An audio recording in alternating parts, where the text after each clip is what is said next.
I'm Debbie Godfrey. Welcome to the Positive Parenting Pep Talks podcast. And today's topic is anxiety. And parents that are anxious might see nothing but the dangers that we want to shield our children from. And often our love for our children is what drives this anxiety. And unfortunately, children don't have the same level of cautiousness, and when we carry all the caution for them, they don't have to. And what I mean by this is if we're always afraid and we're always watching out for them, they don't learn to watch out for themselves, which is what they really need to do. And so while it is a scary world out there, it is our job as parents to keep our kids safe. We also have to teach them to take care of themselves and help them acquire the ability to recognize dangers and cope with them on their own initiative. If we're too timid and anxious, parents will rob their children of valuable experiences. I'm reading a little out of the book right now. These children remain improvident and are all the more liable to come to harm. They might play with matches, turn on the gas, and climb onto shelves. Meanwhile, the parents' anxiety increases, and once the parents slacken their surveillance, the dreaded mishap finally occurs. So what happens is if we're too anxious, if we're constantly cautioning our children against, away from things that we perceive as dangerous, we're not actually teaching them the skills to avoid the danger. And it makes those things even more intriguing because of the way children develop. And Dreikur shares a story of a 5-year-old Tommy that takes advantage of his mother's anxiety by running away from her constantly, playing in the street, making her chase him. And when she came to Dreikur's for advice, he told her that she needs to realize that if he runs away, that he needs to learn if he runs away, he might get lost. And Dreikur's wanted the mom to set him up in a safe situation, maybe at a park away from a busy street or somewhere that she could monitor the situation and allow him to get a little bit lost, so that he could experience that feeling in a safe environment. But she was horrified that he would even suggest such a thing. And 2 weeks later, she called up Dreikur's to share about how Tommy had climbed out on the 3rd floor balcony of their apartment and was sitting on the roof. And it took about 20 minutes for her and some other people to try to get him to come in, and he was taunting and teasing them. And this, again, is because he didn't learn healthy responsibility for taking care of himself in those situations, that he was using the mother's anxiousness to cause her even more stress.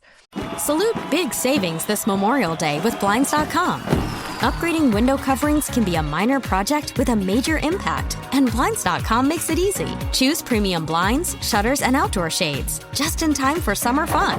Get unlimited window treatments installed for one low cost, all backed by Blinds.com's 100% satisfaction guarantee. Shop Blinds.com's Memorial Day sale now for up to 50% off, plus premium doorbusters. Save up to 50% at Blinds.com. Rules and restrictions may apply.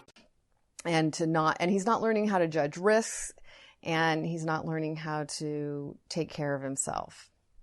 So any children who grow up with any degree of self-reliance aren't as incautious as their parents believe. In this respect, children's intelligence is greatly underrated. So what we see and what's quoted in here is that far more adults get hit in the street than children. And the point here is that often children will be actually paying more attention if they're trained well. And adults oftentimes aren't paying the attention that they should and can get hit by cars. So if children are raised intelligently, they show caution. And I'll give you a personal example of this. I can't prove it, but I think my oldest daughter, I was teaching her about not going in the street, and this is before I had parenting classes, and I actually spanked her, gave her a swat, and told her not to go in the street, and she never went in the street. It worked immediately. By the time my son came around, I wasn't spanking my kids anymore, so I would tell him that he couldn't run in the street, and if he was outside and he looked like he was going to run in the street, I would pick him up and I'd carry him inside, and I'd say, Michael needs to play inside if he's going to run in the street. He can't, Michael can't play outside if he's going to run in the street. And I was use the broken record technique. And it took 100 times in a long period of time before I felt comfortable that he wasn't going to run in the street. Well, years down the road, after these two kids being trained differently, I noticed that my daughter Brianna, who was trained with spanking, had very little street awareness. Sometimes we'd be out walking and talking, and we'd go to cross the street, and she wouldn't even look. And I'd like, Brianna, you have to look before you cross the street. And she's like, oh.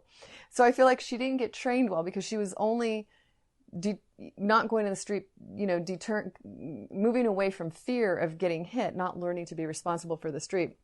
Whereas one time I saw my son and he and a friend were playing ball and the ball went running into the street and he was chasing after it about 100 miles an hour. And when he got to the curb, he stopped on a dime and he didn't step in the street. And he had way more awareness of being cautious than my older one did. And so to me, that even though I can't scientifically prove it, my sense of it was that he learned much more responsibility based on me training him rather than the way I taught my older daughter, which was to instill fear in her. So I hope this helps. Have a great day. Happy parenting. Thank you so much for joining me here at the Positive Parenting Pep Talks podcast. I assume you're here because you're getting something out of these daily pep talks. And wouldn't it be great if more parents could hear more about these ideas for their children? And you can help me in a great way by liking the episodes, by sharing them on your social media, and especially by providing a review on your platform of choice. So if you could do me a huge favor and do that, it would really help get this out to many, many, many more parents. And we can all help our children feel more seen, heard, and understood, which is my life's work, is to make sure that all children feel loved and appreciated and that we can discipline them without breaking their spirit. So I hope that you've enjoyed these podcasts and will continue to enjoy them. And I really appreciate any support you can give me here at Positive Parenting Pep Talks. Thank you so much. Have a great day and happy parenting.